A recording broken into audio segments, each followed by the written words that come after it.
Welcome to Chinwag Tuesdays, your passport to a world of language and culture. Hi everyone, welcome to another episode of Chinwag Tuesdays. I'm Amanda and today we have Aditya, originally from India, but he now lives in Melbourne after spending around 14 years in the US.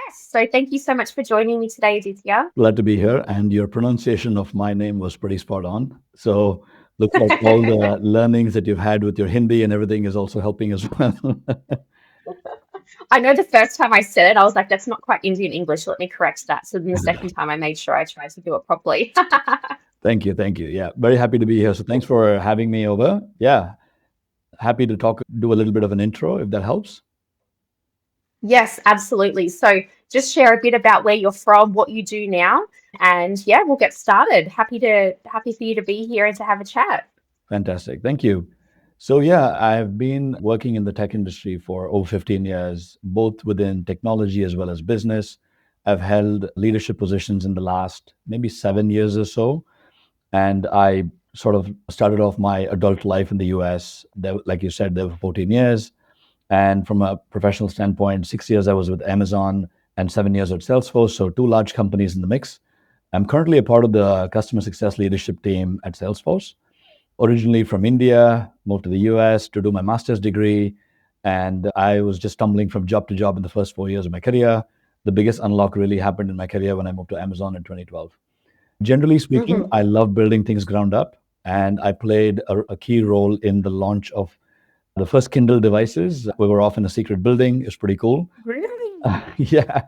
Oh, how awesome is that? I had no idea. Love it. Yeah, it was amazing because these are all like prototype devices. Everyone's just doing it for the first time. And it was just an amazing experience Yeah. overall, very disruptive to the market as well.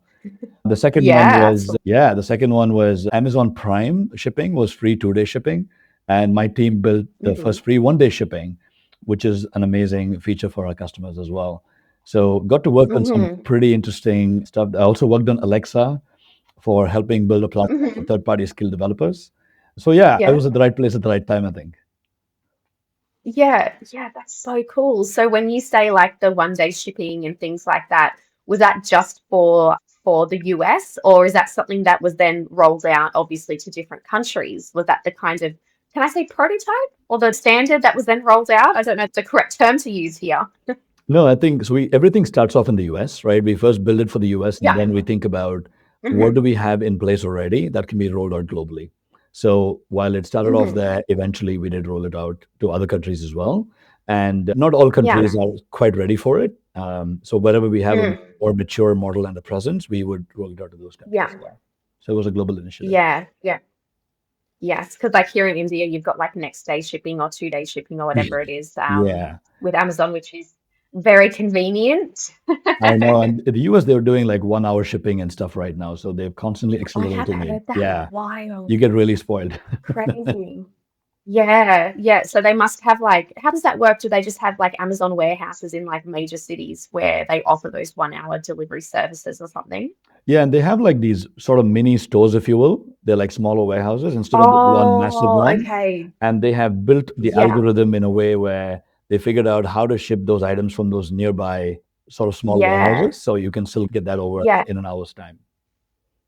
So it's like how Blinkit and Zepto and everything works here, Right. It's like is that clicks. you have those small, yeah, you have those smaller supermarkets, and then obviously depending on your location, it just like it links you up to the closest it links you up to the closest supermarket or store, I guess. That's exactly Again, very, very spoilt for choice here with it. 15-minute delivery. I know I've been, when I visit India, I can see the technological advancements to the point where it's like, oh my God, I don't need to move a muscle. I can just be sitting at home and just I getting know. everything to my doorstep. Absolutely, yes. I could talk hours for this. Yeah. It's just incredible. But yeah, yeah, exactly. Yeah. And then after that, no, go ahead, go ahead. I'll let you finish. I was just going to say, I really feel like this is something that really developed through COVID because it wasn't like this when I first moved here. Like you had the big basket, which was next day delivery, Mm. as long as you put your order in by 10 p.m. or whatever. But yeah, definitely COVID, I think, I don't know, maybe that was the catalyst for bringing all of these things to the forefront. Then they definitely, yeah, picked up. Absolutely. Yeah. And I think what I've seen with Amazon particularly is they're constantly just innovating, right? It's one company that I've seen Yeah. really puts the customer in the forefront, and they always just Mm. index on just delivering an amazing customer experience. There's no other company I've worked at which Yeah. looks after the customers the same way. Yeah. Yeah. That's nice. That's nice to hear. Yeah. So yeah, I think after Mm. that, once I left Amazon, I had a chance to move to Tableau, where I helped sort of, there was a requirement to build out a center of excellence in Hyderabad in India. So I helped Mm. incubate, Okay. design it from a people systems and process standpoint, and launch that Mm. business unit. And I also hired about 23 people during that time. And this was all during COVID. It Yeah. was extremely challenging to do that, as you can imagine. Whew. And yeah, Yeah. it was a good operationalization of this team that led to a really high level of customer satisfaction, and it outperformed all the other locations as well. So it was a fantastic Yeah. initiative, probably one of the most interesting projects I've done in my life. Yeah, I bet. Sounds like you've had a really great experience. What a career. Oh, thank you. But it's interestingly, as much as I've done some of that, I've also felt like reflecting back a couple of years ago on what really is it that actually motivates me. What's impact look Mm. like for me as I'm getting older? My values are also evolving, and that for me was around, Yeah. around people, right? So I found purpose and Yeah. meaning in helping other people with their career journey. So I'm also a career Yeah. mentor. I'm also a coach for tech professionals Yeah. who are trying to just find the right unlock in their career. It comes in many different Yeah. shapes and forms. Some people are just looking for jobs. I will assist Mm. on that front. Some people are intending to grow their career. They're moving up to leadership roles. They're just trying to pivot their career completely to align to their values, goals, and Mhm. interests. So I help with a variety of different things. So it's very fulfilling. I enjoy it when somebody comes back to me and says, "Hey, you helped me find a job," or your mock interview allowed me to put my best foot forward in front of a recruiter. And it just Yeah. feels amazing to see that feedback come through. Mhm. Yeah. Yeah. I love that. I really appreciate that sometimes, what you have prepared your whole career for, like you get to a certain point in time or a certain age or circumstances change where you do reflect and you think, maybe I want to try something different. And good for you for following that little instinct that was pushing you. Yes, absolutely. I think you summarized it beautifully. Now, you have lived three continents now. Mm. Let's talk about some of the biggest differences you notice. So, in terms of settling in the US and now in Australia, a lot of people assume that they're both Western countries, that obviously work and culture is very similar. You have now experienced both. How long have you been in Melbourne for now? A little over 6 years now. Yeah, okay, so it's a decent amount of time to experience a country and their culture. So, what are some of the differences you notice between settling in the US and now in Australia, thinking about work and culture? Yeah, fantastic question, actually, because there is quite a bit of difference. My Mm. experience, the US is from a work perspective, it's very similar to India, right? In the sense that your career, your Okay. job is sort of defines who you are. Your social capital is Yeah. based off of that. And unless you're like in Mm. the Midwest or something in the US, which is a little bit more relaxed, more family-ish and things like that, but your Yeah. identity is tied to your work, right? And what you've achieved. Even like Yeah. a restaurant Yeah. or a bar conversation, like even after work, we would end up talking about this stuff, right? We're still talking about work. We're still talking about what companies are doing or who moved up to which level and who's leading which organization and whatnot. It's very work Yeah. centric, which is very different compared to Mhm. Australia. I feel like Sure. Australians are a little bit more laid back. Their work, it doesn't define Mm. their entire identity. And they Yeah. actually just know how to take it a bit easy and say, you know what, it's just a job. If I need to take a break, I'll take a break. I will go find another job afterwards. And they give themselves that agency to try different things from that standpoint. So it's Mm. from a work perspective, I think that's what I see. And I think it's also a more sustainable pace, as I see with work over here. Largely Mm. people who are in like tech jobs or whatever it is, or corporate jobs, they're not burning the midnight oil. Maybe there's some people who are a little bit more ambitious than the others, but the vast majority are Yeah. like, yep, pretty relaxed over for the most part. Australian Yeah. companies are a little bit more friendly towards employees as well. There's like unions and all these other things that are there to support you. Yeah. So that's another big change as well, I see from a work standpoint. Yeah, okay. And so you said that US and India are a little bit similar. So you went to the States to do your master's. Did you have an opportunity to work in India before you left? No, I did not. So I never worked in India. Okay. I only visited for work Yeah. trips. I went there for business trips. Sure. but I've never Yeah. actually fully worked in India for more than 2 weeks. Yeah. So how was your experience going back to your home country on work trips, but not actually working for, let's say, an Indian company? You're going as a guest, essentially. How was your experience with that? Did you find that it was a little bit different for you going back as an employee of an American company? Yeah, well, I went to Bangalore a couple of times, right, when I was working with Amazon. Mm. And I think obviously for some reason when people come from the US, you're treated with a lot. I mean, they're very hospitable and that you're looked after. And Yeah. also I think when you come in as a guest, you don't really see the full picture. You see some of it. You're working Mm. with the teams and everything. But I do think when I look back at my first trip, actually, I actually found Mm. that, they were able to take me in straight away. I felt like by end of day, I was one of Sure. them. And Yeah. it didn't feel like it was completely different. And I think companies also, the multinational companies, they've established processes and systems and everything so similar to where they've headquartered. So True. it didn't feel like a massive change Yeah. to me. So yeah. Yeah. Yeah.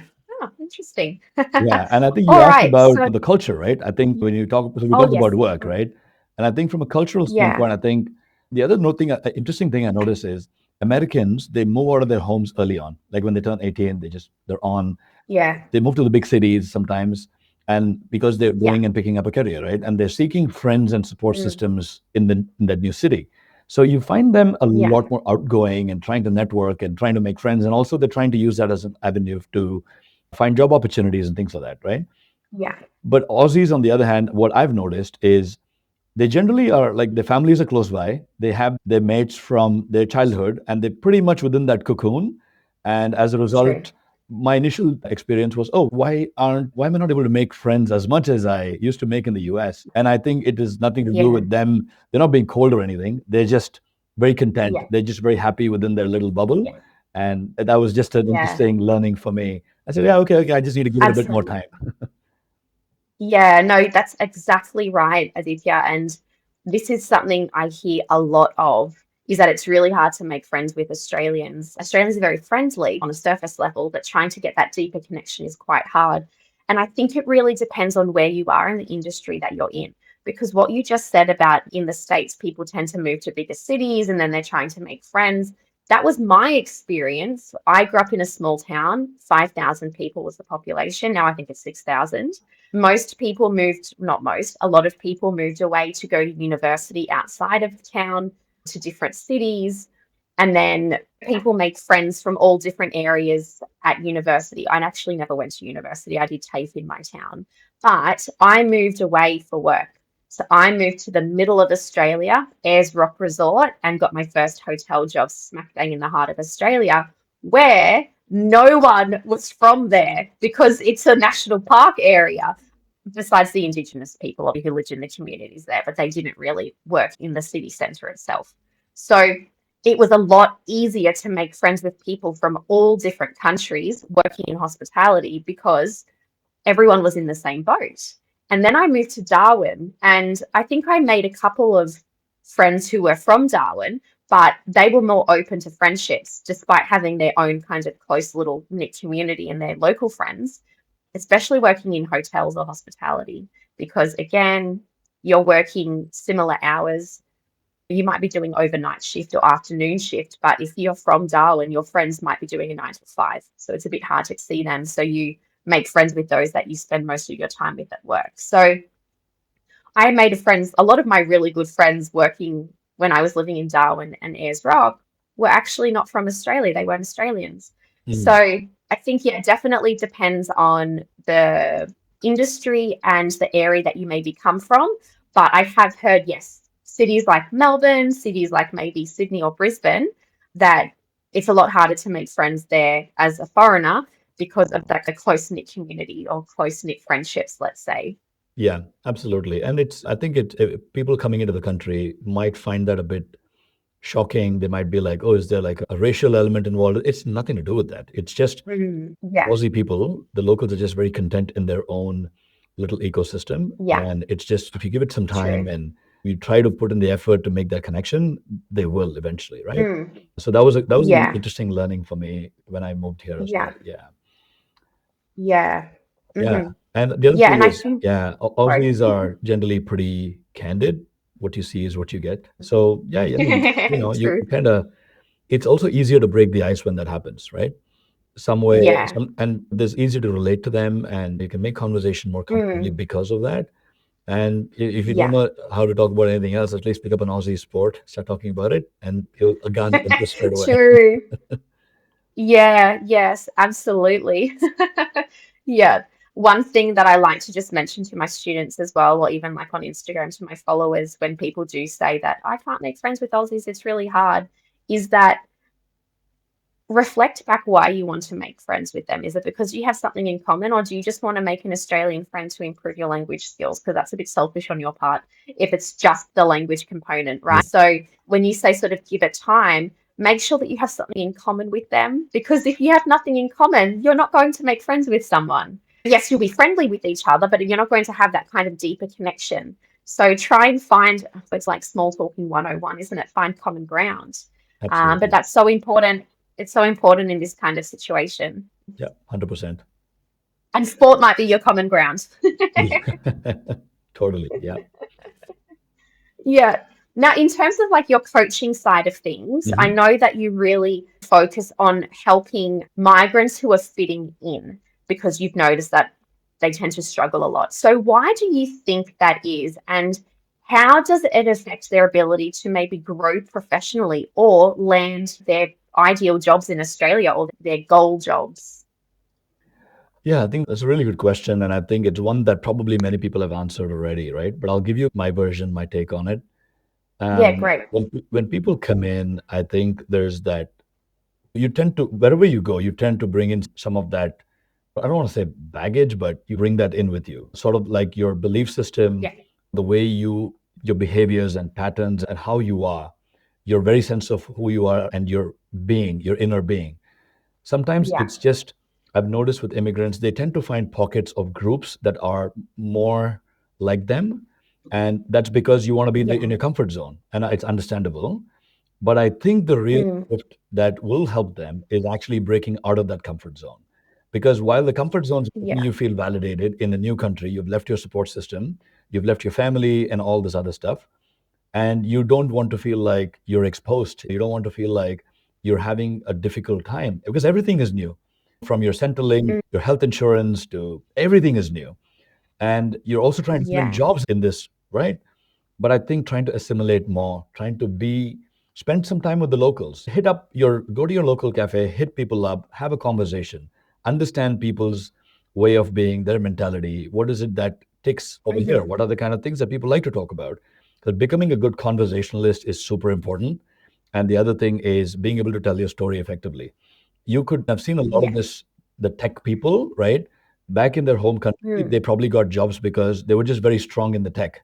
And I think that was sufficient. And you would yeah. apply online and you would just get a call, and then you don't need to small talk. You don't need to break the ice. You just jump, and that's okay. And it Yeah. worked, right? But I think in Australia, it won't probably work that way. They want to know, not Mm, you being a techie person, am I someone, can I take you out to lunch? Can I hang out with you as a person, right? Are you going to fit into the rest of the team? yeah. And are you going to be helping the team as a team player? So, and for all of that, I think Hmm. it comes down to a little bit of rewiring, taking a step back and saying, okay, I'm in a new country. Let me figure out what characteristics and attributes I need to build to be successful. Yeah. And taking the help, Yeah. right? Like, if you think you can do this on your own, you could, but it's going to take longer. But if you take the help, whether it's you go to a mentor or a coach, or whether you go to people Hmm. who've been there and done that, then I think things get a lot easier as well. Yeah. Yeah. Absolutely. Yes. What you have mentioned, it's really interesting when you said about when you bring baggage. You don't want to call it baggage, but that's basically what it is, right? You bring your belief systems, your understandings, your own learnings from your own country. And at the end of the day, you have to unlearn some things and relearn. And it doesn't matter what country you go to. I had to do the same here when I moved to India. I had to unlearn some of my Australian beliefs and relearn some Indian beliefs. But it's so important, and it's so important with your integration process or your assimilation process. So yes, a few people have said that, and I think it's really great that you have also said that because now there's a pattern evolving that these are the things that are going to help with your integration. Absolutely. Yeah, and one of the other things I talk about as a part of my coaching plan is the first few conversations is really about you nailing your elevator pitch. Can you tell your, Yeah. because the first impression is the best impression. So how do you tell your, say something enough, it's like the trailer to the movie that they want to learn more about. They need to have like a eureka Yeah. moment in their brain. They're like, oh, that's interesting. I want to learn more. And that could be Yeah. directly related to something you said about your corporate experience, or it could be something to do even with your Mm. hobbies. You could have a really catchy thing you said, oh, I liked riding motorbikes or something. And then they could latch onto that and then just see how you can build that Yeah. conversation, right? And practicing Yeah. that with just the safe zone is just go to your local cafe. Someone is always ready to chit chat. And Exactly. you're not really putting Yeah. yourself out there in that case because there's just no you can Yeah. walk away without feeling even if it doesn't go well, it's okay, right? Yeah. Yeah. The oldies love having a little chit chat at cafes. I So know. for I those, do that at Coles all the time. I sometimes when I'm going in the afternoon to go to Coles, and I'll find someone, I'll just start chit-chatting. Just observing people and yeah. learning human behavior, I think it just goes a long way. Yeah. Yeah. All right. So you said before that you have experience with hiring people. So from your experience as a hiring manager, what would you say are some of the most common mistakes you see migrants make when applying or interviewing for tech jobs in Australia, particularly? Mm. I think we covered a little bit of this in the previous conversation about the first 20 seconds is your chance to impress someone. If you don't have a good summary in your resume, or you don't, even when you're verbally sort of addressing, you're talking to someone, you're going to a networking event, what's the first 20 seconds Mm. look like? When you shake hands with them and you start talking about yourself, what's in it for Mm. them? Just think about that. That's important. It's less Yeah. about what Okay. you've done, it's about what they want to hear from Yeah. you. And that's when the homework also is important, right? Is you have to understand if you're going to a meetup, learn about the people there, learn about the companies that are coming up there. What Mm. is it that they're doing? What is their vision? What are their values? And how does it tie to your value, right? Yeah. And then people typically tend to use the same resume they used overseas. That's not going to Mm. necessarily work because Australian Hmm. resume format is different. There's certain best practices and do's and don'ts for how you would build something over Mm. here that resonates with people. Yeah. And the other thing I notice commonly is people ramble, right? Just you got to be succinct, you got to be precise, you got to say something in a Mm. really convenient and easy way to understand, and not use real. Yeah. If you're talking to recruiters, right? If you throw a bunch of technical jargon at them, they're going to lose you. So how can you explain something in a Yeah. more layman type of way? I think is really important. And then Mm. if you look at, like I talked about breaking the ice, you got to break the ice. If you feel like talking shop right away, just take a step back and say, okay, let me just, because you don't know what meeting they've come from. If they've had a bad meeting and then they come to talk to Yeah. you, they may not be in the best headspace. So putting them at ease, I think, True. is the onus on us to say, okay, maybe do some Yeah. small talk about the weather or just inquire about them. And I think Mm. that goes a long way. Another thing I recently Yeah. learned, just as a part of my reading and my own sort of development, is using someone's name when you're talking to them. It actually goes a really long Mm. way. So that will also Mm. help quite a bit. And I Yeah. think behavioral style interviewing is very much the way they do it in Australia. In other countries, they might be doing different styles, but past is a good gauge of the Mm. future. What have you done? And then based on that, what can you do? Right? People have Yeah. spoken enough about the star format. But I think what I notice is when I do mock interviews with my clients and I put them on the spot, they're actually not prepared. They theoretically understand the Mm. concept of the star format, but they don't know how to keep within that framework. So lots of Yeah. practice in front of a mirror, find someone who you can grab and have a chat with them. And Yeah. yeah, there's only practice. You have to go through it. The hard work is the only way to do it. And yeah, Hmm. find a couple of anchor examples for common questions. Those will be the Mm. ones that you will bring in as key impact that you have. And impact is everything. To me, the three pillars that I use, one is impact to the team, impact to the organization, impact to the customer. Anything that you Yeah. put in your resume should fit into one of these three pillars. If it doesn't, Ah, then you yeah. have to rewrite it. Mm. And it can be Yeah. quantifiable impact or qualitative impact as well. But it's got to be impact. Yeah. Otherwise, Yeah. I'm not interested in proceeding further. Yeah. Yeah. Probably a lot of word salad in resumes, I would imagine. A lot of keywords thrown in there just to try and like bulk it up a little bit that really has nothing to do with I guess, the impacts, like you said. Yeah. Well, the thing is, it's also tendency. I've seen this with some of the countries people come from. They write about their duties and responsibilities. There's nothing wrong with that. But if you say something like, "Oh, Mm, I developed X, Y, and Z," and not like how you did it, end the sentence with the impact. So you're talking about, yeah, you're bringing the full circle there, right? So it's okay for you to say yeah, you accelerated, you developed, you spearhead, you led. That's okay. But the end of that yeah, sentence has to be, yes, this resulted in a 10% growth in revenue year over year. Something. mm, yeah, yeah, yeah. Oh, great tips. Great tips. I'm sure that's going to help a lot of people. Now, in terms of your clients with your career coaching side of what you do, I know that you've mentioned, I had a look at your LinkedIn, so I know that you've mentioned that you've helped many clients grow or pivot in their careers. So, what would you say is one mindset shift, because mindset is very important, or strategy that's made the biggest difference for them? Yeah, it's very interesting. I actually have my own mentors and coaches as well. I had something, I didn't have it in the beginning Yeah, of my career because at the time there was no concept of these things, right? But in the later part of my career, I think yeah, the biggest unlocks that I've seen have come from coaches and mentors, right? And I think they yeah. make certain observations about you. In my experience, I think one of my mentors told me this, and it was just a completely it rewired my brain to be looking at my entire career path differently. He Mm, basically looked at I asked him, I said point blank, what is one thing you think I can be doing as like a practice for the rest mm, of my life? And he basically said, hey, just be a sponge. Just absorb from mm, anywhere and everywhere. Just keep getting yeah, different pieces of information from everywhere. Don't say no to opportunities that may be seemingly not aligned to your immediate areas of interest or whatever it is, mm, because you don't know what magic happens later on in your life. So I think just yeah, being self-aware, I think, is super key, and just always be learning. I think that's the only thing. There's yeah. a book called Mindset by Carol Dweck. I highly recommend it. If you don't have the time, just ask ChatGPT to summarize the Oh, book I for don't you. have it next to me. I'm reading. I just started reading it last week.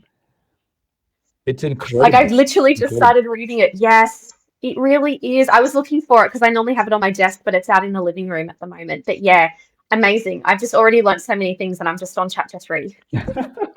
Look, I have not read books at all growing up. I was more of a sporty person, but now I'm reading books and Yeah, I'm like, oh my God, I wish I had this in my 20s. I wish these books I started my yeah, career before I read these books and then I got into the workforce. I think it might have just been yeah, completely different in terms of my own yeah. performance and everything as well. So, Do you follow Mohit Rao on LinkedIn? sorry, who? Mohit, Mm, I think his last name's Rao. Okay, so I did an interview with him last year. I think you'd really get along with and like really click with his content. I'll share it after. sure. Yeah. But sorry, I've just like completely stolen the answer to your That's question fine. here. No, no. Yeah. But he just did a post last week on the book Mindset by Carol Dweck, and that's what prompted me to read it because I had it on my bookshelf. But he set himself a goal to read, I think, 150 books. He was never a reader. Mm. And so he shares his learnings from these self development and self help books. Most of the self help books I bought last year were based on his recommendation from our interview.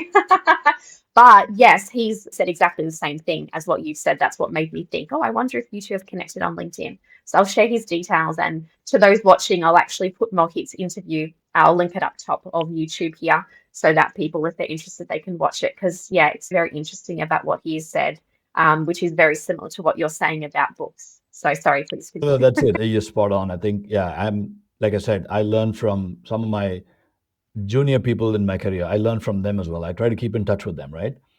And Yeah, if there's one other thing I can tell my younger self, it's just always be networking, right? Right now, I yeah, spend a lot of time networking. I invest the time in it because it's who you know more than what you know. And yeah. there's just so many amazing things that can happen, so many doors that will open, opportunities that will come your way, Mm, just purely by putting yourself yeah. out there. And just do it at your own Hmm. level of comfort. Some people are afraid of going to large audiences and meetups, but maybe find Yeah. someone or some opportunity where it's a little bit smaller, where you're just maybe Mm, listening in and you're not really speaking. So depending on your mileage, if you're based on your level of comfort. But I think we'll just hmm. always be learning. I think that's my biggest thing. And seeking Yeah, feedback from people and have them tell you. The one thing I find interesting yeah, about feedback is if you ask for someone for feedback, they'll be like, yeah, I think you're doing all these things fine. And they just get very awkward about it. But if you ask someone, tell me Yeah. one thing I can do better, one thing I can do differently, then you ring fence it, and then it suddenly becomes something that they can actually authentically give you feedback about. Yeah, I love that because as a teacher, I get that all the time. Do you have any feedback for me for this lesson? And it's really hard to try and like bring it all into like one kind of point. But I really like that idea of asking for like maybe one specific thing. It's easier to answer from the person that you've asked. Maybe it's also a little bit less awkward, especially if it's someone that's not used to giving feedback. So I think asking for feedback can work for any situation on your work, on your language skills, on whatever it is. I think that kind of advice can really help people in all different aspects. Absolutely. It'll be a huge unlock in the way you see yourself Yeah, and where you can go. Absolutely. yeah, yeah. Great advice. Thank you for sharing that. Yeah, of course. Look, I'm like I said, I do what I do for passion and purpose over profit. So I like to Yeah, share what I know, and obviously I welcome other people to yeah, share what they know as well. And I think yeah, it's just an amazing community we have, especially even in Melbourne. Everyone's just coming together to yeah, help each other out. So I'm just very lucky to be a part of something yeah. like that. Yeah, great. And so, what advice, besides like maybe what we've already talked about and being a sponge and asking that one question, what advice would you give to international students or let's say early career migrants who want to stand out and confidently communicate their value in a competitive market, for example, like tech? Yeah. See, if you're a student, I think what happens that some of the resume reviews I've done, right? They've done projects, academic projects, right? But they've not really Mm, launched anything in the real world. But even if you don't yeah, have that, one thing I talk about is how can you make it look like it can be applied? If this were to be rolled out in the yeah, real world, what can that look like? How can an organization yeah, okay, benefit from that project? And then that you use that to yeah, show impact. And I think that's very important. And early migrants, I think, in their when they come here, for them, I think it's mostly around they will be told they don't have local experience, right? That will yeah, work against hmm, them. Sometimes it's just a catch all reason when recruiters don't want to give you the real reason. I think spending yeah, time with even someone like you, Amanda, like just honing your it's not communication is not just English as well, right? Like English is one part of it. Yes, you got to have good yeah, grammar, you got to have good vocabulary and everything, but this articulation, understanding tonality, understanding when do you need to pause, when do you need to make a statement in a way where it actually is like, that was interesting. I think these things might yeah, appear like they're very peripheral, but they will yeah, completely change the way you show up and how people start mm, working with you. One of my clients even yeah, talks about just being dressed for the part. You have to show up because people will judge a book by the cover because they don't know you. yeah, So being able to put mm, your best foot forward also includes some of that stuff as well. So yeah, get a local experience wherever it is, right? If it's like, think about all the skills you've built over your career. Let's say you've done some teaching at some point. Go pick up a job as a teacher. You're getting that on your mm, resume. Do boot camp yeah. sessions like they're like 8 week, 12-week crash course programs. Mm. Get the ball rolling on that. Even if you haven't finished it, you can still put it on your LinkedIn and say it's in progress. So they know that you're working Yeah. towards something and you're getting that local flavor Mhm. of that experience. So, yeah, and initially, think of it as a catapult. When you have a catapult, you're going back and then you go forward, right? Y Your first gig in Australia is like that. You're going to take a pay cut. I took a 30% pay cut when I came here, when I moved from the US. Mm. So you feel like, oh my God, Wow. I'm going backwards. I don't think I want to go and apply Yeah. to this role, but it's okay. Mm. It eventually works itself out. So you take a bit of a step back, Y get a foot in the door job, and then you bounce back and build your career on top of that. But you just have to remember, you yeah. move to this country, you have to give up something to get something, right? And you are getting True. something by moving to Australia. So just keeping that in mind and knowing that it's just a trade off, like with anything else in life.